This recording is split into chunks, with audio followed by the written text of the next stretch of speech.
Hey, what is going on YouTube? This is Jim live from New York City. I'm recording this on my beautiful Samsung S Galaxy, so you're going to get to see me up close and personal today. What I wanted to briefly talk about was Legend of Zelda Breath of the Wild. A lot of you guys have been asking me, what do I think of the game and how much have I played, all that good stuff. I've just beaten the opening area, and I'm going to be as spoiler free as possible, but I need to tell you guys that this is one of the best games I have ever played in my life. Now, I'm not just saying that because of the hype of being here in New York and getting to go to the Nintendo store, which were all amazing things, by the way. And I'm not even talking about the fact that it comes to us on the Switch, because honestly, I'm not using the Joy-Cons. I'm using the Wii control, the Pro controller. Actually, it's not even the Wii controller. I guess it's not a Switch controller. It's a nice controller. It works well enough. It's not as small as the other controllers, but it lacks that oomph that my Xbox One Elite stick has. That said, Legend of Zelda Breath of the Wild is good because it takes all of the elements that you expect in a Zelda game and it mixes them with modern conventions that are currently available in games like Fallout and in Skyrim. Imagine an open world game where you could go anywhere and do anything. Link can run, he can jump, he can swim, he can climb pretty much any structure you see in the game. And this is where all the craziness begins. If you want to go up to an enemy and just fight them in traditional Zelda style and start swinging or using your beloved spin attack, you can without penalty. However, if you want to be a little more creative and you want to sneak up on the camp, there's now a sneak mechanic in the game. You could steal the enemy's weapons because usually they're in a stockpile. It's like they're sitting around talking. So if you want to go over and steal all their weapons and then engage, they don't have any weapons to fight you back with. Hilarity ensues. If you want to use bomb arrows or flame arrows, or if you want to try to use environmental hazards like cutting down a tree and rolling it into them or pushing a boulder down and crushing them, you could do that. Thanks to the new rune powers you have, you can use, if there's a magnetic object nearby, you could lift it up and crush them. If there was water nearby, you could try to use your freezing blocks of ice to push them into water to kill them or lift them up in the air. You could even summon bombs at will in this game, both circular and square shaped for puzzle reasons, and destroy them that way. And of course, you can completely stop time and just wreck them that way as well.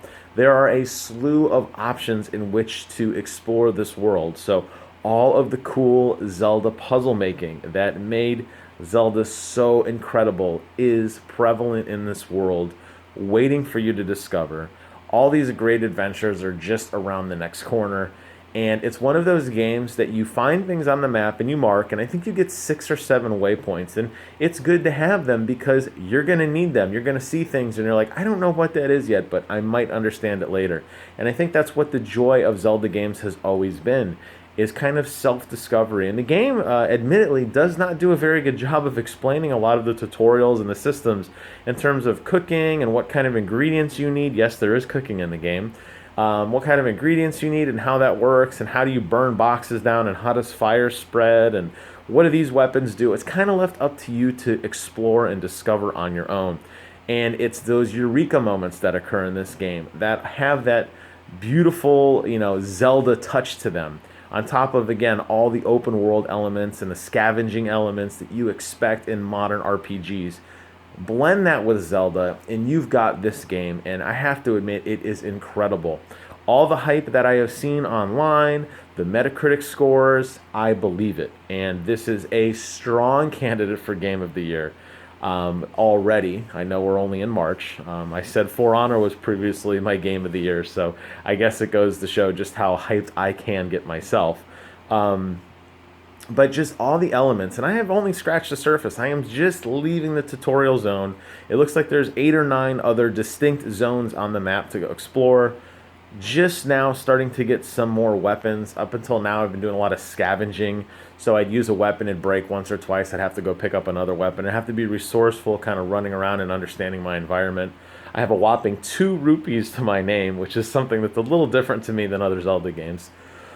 Most of the things you're going to find so far, at least in the tutorial area, are the things you're going to use. There's really no currency yet in the game, but I'm sure that's going to change. And I will be updating as time goes on. As you guys may or may not know, I did try numerous times to make a Nintendo affiliated channel with very limited success. So unfortunately, I'm not gonna show you guys any gameplay. You're just gonna have to listen to me talk about it. But this is the first of many discussions about this game because I think it warrants it, and I really think this is one of those games.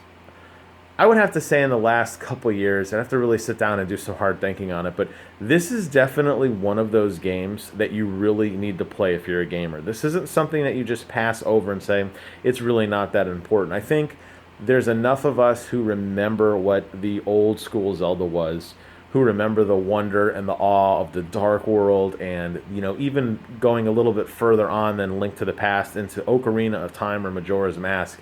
This is taking all of those elements and mixing them with modern elements and making an even more incredible game. So it's your nostalgia dialed up to 50 with the best mechanics in the game, an active day-night weather system with shadows and draw distance, and your character actually has a gauge on them for temperature, whether they're too hot or too cold.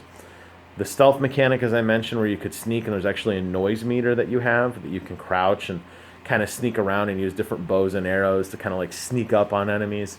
All of these mechanics in the game, and the controls work so well.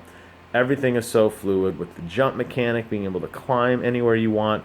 There's really nothing you can't do in this game. And every time you think you break it, every time you think you got somewhere you're not supposed to be, you find a lonely treasure chest sitting out there, and you know that the developers thought about this, and they thought that you were going to, do something that seemingly was impossible. But you took all the skills, you really thought about it, and you made something out of all these abilities you had, and you got somewhere, and the developers are going to reward you for that. And I love that open world exploration.